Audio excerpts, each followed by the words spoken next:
হিল্লা বিবাহ এদেশের মাটিতে বহু জায়গায় হচ্ছে এবং হিল্লা বিবাহকে মানুষ শরীয়ত বলেই বহাল রেখেছে। হিল্লা বিবাহ করার জন্য কিছু কিছু প্রতিষ্ঠানে কিছু লোককে নির্ধারণ করা আছে, যারা এক বৈঠকে 3 তালাক হয়ে গেছে মর্মে বউ সে ফেরত নিতে পারবে না ফতোয়া দিচ্ছেন। তারাই কিছু লোক নির্ধারণ করে রেখেছেন যে ওইসব আলেম বা হাফেজ বা ব্যক্তি এক রাতের জন্য ওই লোকের স্ত্রীকে বিবাহ করবে, তারপর সকালে তালাক দিয়ে দিবে, তখন সে লোকের জন্য বৈধ হয়ে যাবে। আপনারা হিল্লা বিবাহের কথাটি অবগত আছেন। হিল্লা বিবাহটি এদেশের সমাজে বহুল প্রচলিত একটি বিষয়। মানুষ রাগ করে এক বৈঠকে 3 তালাক দিয়ে দিয়ে ভুল বুঝতে পারছে এখন বউ কিভাবে ফেরত পাবে। হিল্লা বিবাহের পদ্ধতি অবলম্বন করছে, কারোর সাথে এক রাতের জন্য বিবাহ দিয়ে দিচ্ছে, সেখানে সে রাত যাপন করার পরে সকালে তাকে তালাক দিয়ে দিচ্ছে, তারপরে এই লোকটি আবার সেই স্ত্রীকে বিবাহ করে নিচ্ছে। এ হচ্ছে হিল্লা বিবাহ।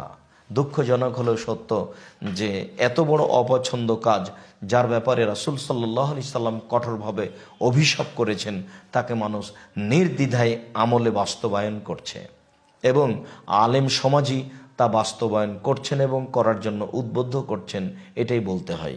সম্মানিত দর্শক মণ্ডলী, আমরা হিল্লা বিবাহকে হারাম নাজায়েজ বলি এবং এই বিবাহ একটা অভিশাপের মাধ্যম। যারা করছে, যারা করিয়ে নিচ্ছে, উভয়ই অভিশপ্ত। এমন নাজায়েজ হারাম কাজ জায়েজ নয়। আপনারা দেখুন, আপনাদের সামনে আমরা হিল্লা বিবাহ জায়েজ নয় মর্মে কয়েকটি সহিহ হাদিস পেশ করছি।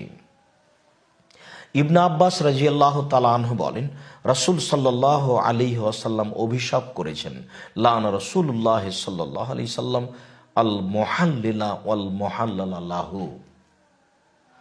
যে ব্যক্তির স্ত্রীকে হালাল করে আর যার জন্য হালাল করা হয়, উভয়ই অভিশপ্ত। যে ব্যক্তি তার বউকে এক বৈঠকে 3 তালাক দিয়ে দিয়েছে, এখন ইমাম সাহেব বলেছেন, মুফতি সাহেব বলেছেন যে বউকে আর নেওয়া যাবে না, তবে হিল্লা বিবাহের মাধ্যমে নেওয়া যাবে।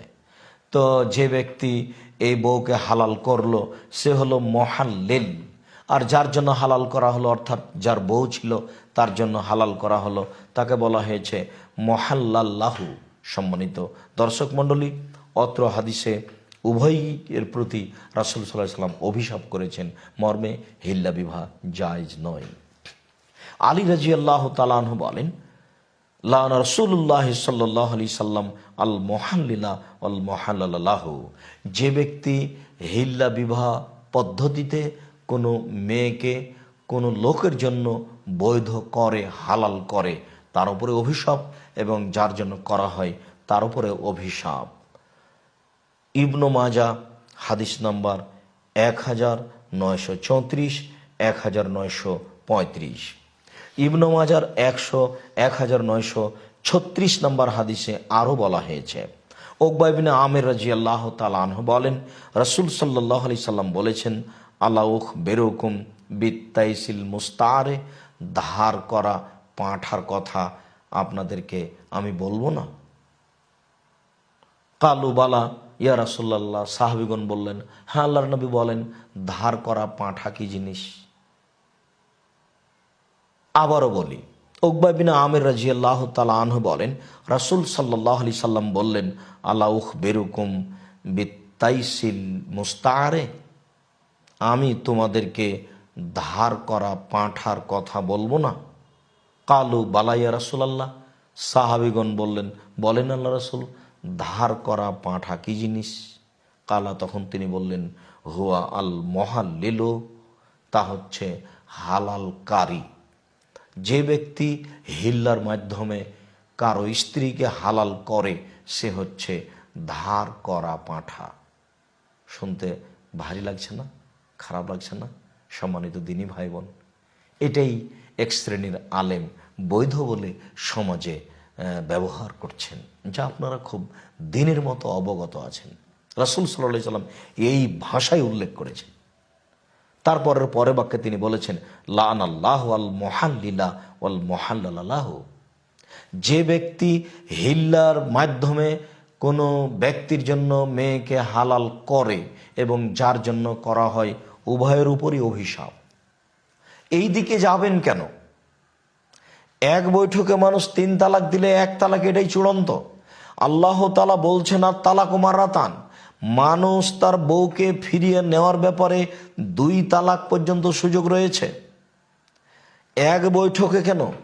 এক ঋতুতে, এক হাইজের মধ্যে এক ঋতুতে অর্থাৎ এক পবিত্রতায় 1,00,000 কোটি তালাক দিলে 1 তালাকই হবে। কেননা আল্লাহ তাআলা বলছেন তোমরা তোমাদের স্ত্রীদেরকে তালাক দাও তাদের ইদ্যতের মধ্যে। তো এক ইদ্যত সমান 1 মাস, 1 তহুর। তাহলে 3 তালাক হবে 3 তহুরে। আর এই ব্যাপারে অনেক সহিহ হাদিস রয়েছে যা আপনারা অবগত আছেন। কোরআন মাজিদে আল্লাহ তাআলা বলছেন বউ ফিরিয়ে নেওয়া তালাক হচ্ছে 2টি। রাসূল সাল্লাল্লাহু আলাইহি সাল্লাম এক বৈঠকে 3 তালাককে 1 তালাক বলে গণ্য করেছেন আর বলছেন আমি যে সমাজে আছি সেই সমাজে তোমরা স্ত্রীদেরকে নিয়ে খেলতামাশা করো, ফিরিয়ে নাও তুমি তোমার স্ত্রীকে। রাসূল সাল্লাল্লাহু আলাইহি সাল্লাম এভাবে আদেশ করেন। সেইখানে ধার করা পাঁঠার মাধ্যমে বউকে আরেকজনের সাথে বিবাহ দিয়ে এইভাবে 1 রাত পরে ফিরিয়ে নিয়ে বিবাহ করতে হবে, এ আবার কেমন নোংরা হিসাব, যা রাসূল সাল্লাল্লাহু আলাইহি সাল্লাম কঠোরভাবে কঠিনভাবে নাকচ করেছেন এবং তার ভাষা এইভাবে ব্যবহার করেছেন। মর্মে সকল দিনই ভাই বোনকে আমরা অনুরোধ জানাচ্ছি আপনারা হিল্লা বিবাহ থেকে বেঁচে থাকার চেষ্টা করুন। আর যেসব দিনী ভাইরা এসব ফতোয়া দিয়ে মানুষকে এসব বেকায়দায় ফেলছে তাদেরকে আমরা অনুরোধ জানাই যে এটার প্রয়োজন নাই। আপনি এদিকে আসছেন কেন? এক বৈঠকে 3 তালাক বলে 3 তালাক হয়ে যাবে? এক বৈঠকে 1 তালাক, এক বৈঠকে 1 কোটি 1,00,000 কয়েক কোটি তালাক দিলে 1 তালাকই হবে, এটাই চূড়ান্ত। আমরা সমাজে দিন রাত এ কথাই বলে আসছি এবং কোরআন মাজিদের আয়াত এটাই বলে, সহিহ হাদিস এটাই বলে। মর্মে সকল দিন ভাইকে আমরা অনুরোধ জানাচ্ছি আপনি কোনো কারণবশত যদি এক বৈঠকে বউকে 3 তালাক দিয়ে দেন তাহলে এটা 1 তালাক বলে গণ্য হবে। আপনি 90 দিনের মধ্যে সেই স্ত্রী ফিরিয়ে নিতে পারেন। 90 দিন পার হয়ে গেলে তাকে বিবাহের মাধ্যমে ফিরিয়ে নিতে হবে। কোনো দিন আবার তালাক হয়ে গেছে তখন আপনি তাকে 2 তালাক বলে হিসাব করে আবার স্ত্রী ফিরে নিয়ে সংসার করতে পারবেন 90 দিনের মধ্যে। এভাবে যখন 3য়বার ঘটে যাবে তখন আপনি আর স্ত্রী ফেরত পাবেন না, তখন অন্য জায়গাতে বিবাহ হবে। তখন সে কোনো এক সময়ে কোনো এক পর্যায়ে যদি তালাক দিয়ে দেয় তাহলে আপনি তাকে বিবাহ করতে পারবেন। এ আবার কোন মজাকীয় কথা যে রং করে বিবাহ দিবে, রং করে সকালে তালাক দিয়ে দিবে তারপরে আপনি বিবাহ করবেন। ধর্ম কি কোনো খেলতামাশার জিনিস? সম্মানিত দিনী ভাই বোন, এইভাবে দিন ধর্মের কথা জাতির সামনে পেশ করা আদৌ ঠিক নয়। সকল দিনী ভাই বোনকে এ ব্যাপারে আমরা সোচ্চার হওয়ার জন্য অনুরোধ জানাচ্ছি। আর যারা এসব ফতোয়া দিচ্ছেন তাদের ব্যাপারে আল্লাহর কাছে আমরা হেদায়েত কামনা করছি। আল্লাহ তুমি তাদেরকে সঠিক পথে নিয়ে আসো, তারাও যেন কোরআন এবং সহিহ হাদিস অনুযায়ী ফতোয়া দিয়ে সমাজকে সঠিক পথে পরিচালিত করার চেষ্টা করে। তুমি সর্বশক্তিমান, তোমার দরবারে এই দাবি রেখে আমরা আপাতত এই ফতোয়াটি এখানে শেষ করছি। আল্লাহ আলাম বিসসাওয়াব ওয়া সাল্লাল্লাহু আলা নবী ওয়া সাল্লাম। আসসালামু আলাইকুম।